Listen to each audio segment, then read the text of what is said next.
Buenas tardes, ¿qué tal? España vive uno de los momentos políticos más delicados de los últimos años, y la pregunta ya no es solo qué está ocurriendo en torno al gobierno de Pedro Sánchez. La pregunta es cuánto más están dispuestos a tolerar quienes sostienen parlamentariamente a este ejecutivo. Porque ya no hablamos de un caso aislado, no hablamos de una polémica puntual y no hablamos de una simple sospecha lanzada al aire. Hablamos de un conjunto de causas, investigaciones, declaraciones judiciales y procedimientos que afectan al entorno político, personal e institucional del presidente del gobierno. El caso Koldo, también conocido como caso Ábalos, investiga presuntas irregularidades en contratos públicos de mascarillas durante la pandemia. En el centro aparecen Koldo García, antiguo asesor de José Luis Ábalos, el propio Ábalos, exministro de Transportes y exsecretario de la organización del PSOE, y Víctor de Aldama, empresario y comisionista que ha declarado ante el Tribunal Supremo. La Audiencia Nacional ha ampliado la imputación contra Koldo y Aldama por contratos vinculados a Baleares y Canarias, y Anticorrupción sostiene que la investigación de la UCO apunta a pagos en efectivo a Koldo y a Ábalos incluso después de la salida de Ábalos del ministerio. Aldama ha acusado a Ábalos y a Koldo de haber recibido millones de euros en presuntas mordidas. También ha apuntado a una supuesta financiación irregular del PSOE y ha llegado a señalar al propio Pedro Sánchez como conocedor de la trama. Ahora bien, conviene decirlo con rigor, esas acusaciones por el momento no han sido probadas judicialmente. El PSOE las niega de forma tajante y habla de injurias. Pero políticamente la cuestión no se puede cerrar con un simple no hay pruebas. Porque cuando un comisionista se sienta ante el Supremo, se autoinculpa, habla de pagos, de sobres, de mordidas, de contratos públicos, de constructoras y de financiación del partido que gobierna España, la obligación democrática no es mirar hacia otro lado. O sea, la obligación democrática es exigir explicaciones hasta el final. A esto hay que sumar la situación de Begoña Gómez, esposa del presidente del gobierno. El juez Juan Carlos Peinado ha propuesto juzgarla por presuntos delitos de tráfico de influencias, corrupción en los negocios, malversación y apropiación indebida, en una causa vinculada a su actividad profesional en la Universidad Complutense y a sus relaciones con empresas patrocinadoras. La Fiscalía, por su parte, pide el archivo y sostiene que no aprecia indicios de delito. También, además, está el caso de David Sánchez, hermano del presidente. La audiencia de Badajoz confirmó su procesamiento por presunta prevaricación y tráfico de influencias en relación con su contratación en la Diputación de Badajoz. De nuevo, no hablamos de una sentencia condenatoria, sino de una causa judicial abierta. Pero el dato político es evidente. Otro miembro del entorno directo del presidente en el foco de la justicia. Y además está el caso del exfiscal general del Estado, Álvaro García Ortiz, nombrado durante el gobierno de Sánchez, condenado por el Tribunal Supremo por revelación de secretos e inhabilitado durante 2 años para el cargo. Su defensa ha recurrido ante el Constitucional, pero la condena del Supremo existe y supone un golpe institucional de enorme gravedad. Por tanto, la imagen de conjunto es demoledora. Un exministro socialista investigado, su asesor en el centro de la trama, un empresario que habla de mordidas y financiación del partido, la mujer del presidente procesada por varios presuntos delitos, el hermano del presidente camino del banquillo y un fiscal general del Estado condenado por revelación de secretos. Y aquí llega una comparación inevitable. En 2018, el propio Pedro Sánchez llegó a la Moncloa mediante una moción de censura contra Mariano Rajoy. El argumento central fue la sentencia del caso Gürtel. El Partido Popular fue condenado como partícipe a título lucrativo por haberse beneficiado de actos electorales sufragados por la trama, con una cantidad fijada en unos 245.000 euros. Aquella sentencia provocó una crisis política que acabó con el gobierno de Rajoy. La moción prosperó el 1 de junio de 2018 con 180 votos a favor, 169 en contra y una abstención.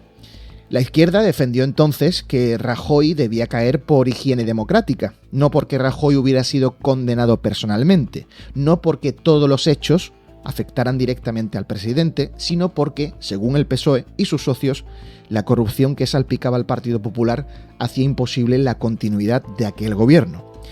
Muy bien, pues si os parece, apliquemos ahora mismo el mismo criterio. Si en 2018 una sentencia sobre Gürtel justificaba una moción de censura contra Rajoy, ¿qué debería ocurrir ahora cuando el entorno político, familiar e institucional del presidente aparece rodeado de investigaciones, procesamientos, declaraciones explosivas y causas judiciales abiertas? La vara de medir no puede cambiar según quien ocupe la Moncloa. No puede haber una ética para el adversario y otra ética para los tuyos. No se puede pedir dimisión, censura y regeneración cuando gobierna la derecha, y luego refugiarse en el todo es un bulo cuando los tribunales llaman a la puerta del socialismo. Por supuesto, toda persona investigada tiene derecho a la presunción de inocencia. Eso vale para Begoña Gómez, para David Sánchez, para Ábalos, para Koldo, para Aldama y para cualquier ciudadano. Pero la presunción de inocencia penal no elimina la responsabilidad política. Un gobierno puede no estar condenado y aún así estar políticamente agotado. Puede no haber sentencia firme y aún así haber perdido la autoridad moral para seguir dando lecciones de limpieza democrática. Y eso es exactamente lo que está ocurriendo. El gobierno de Pedro Sánchez llegó prometiendo ejemplaridad, transparencia y regeneración. Llegó con la bandera de la lucha contra la corrupción. Llegó diciendo que España necesitaba pasar página. Pero hoy la página que se está escribiendo es otra. La de un poder que resiste entre sospechas, causas judiciales, socios incómodos y una ciudadanía cada vez más desconfiada. Porque cuando el río suena, agua lleva. Y aquí no suena un arroyo, aquí suena una riada política. Los socios parlamentarios del gobierno tienen ahora una responsabilidad histórica. Sumar, Podemos, ERC, Junts, Bildu, PNV y el resto de fuerzas que sostienen la legislatura no pueden seguir actuando como si nada ocurriera. Pueden mirar hacia otro lado. Pueden decir que todo es una campaña de la derecha. Pueden esperar a que los tribunales hablen dentro de meses o años. Pero políticamente tendrán que asumir una cosa. Si sostienen a un gobierno cercado por estas investigaciones, serán responsables políticos de su continuidad. No se trata de condenar a nadie antes de tiempo. Se trata de exigir el mismo estándar que ellos mismos exigieron a otros. Se trata de recordar que la moción de censura no es un capricho. Es una herramienta constitucional para retirar la confianza a un gobierno cuando ha perdido la legitimidad política. Y hoy la pregunta es clara. ¿Cuánta sombra judicial necesita acumular un gobierno para que sus socios digan basta? En 2018 bastó con Gürtel para derribar a Rajoy. En 2026 tenemos el caso Koldo, el caso Ábalos, las acusaciones de Aldama, las sospechas de financiación irregular del PSOE, la causa de Begoña Gómez, el procesamiento del hermano del presidente y la condena del fiscal general del Estado. No es un caso, es que ya es un clima.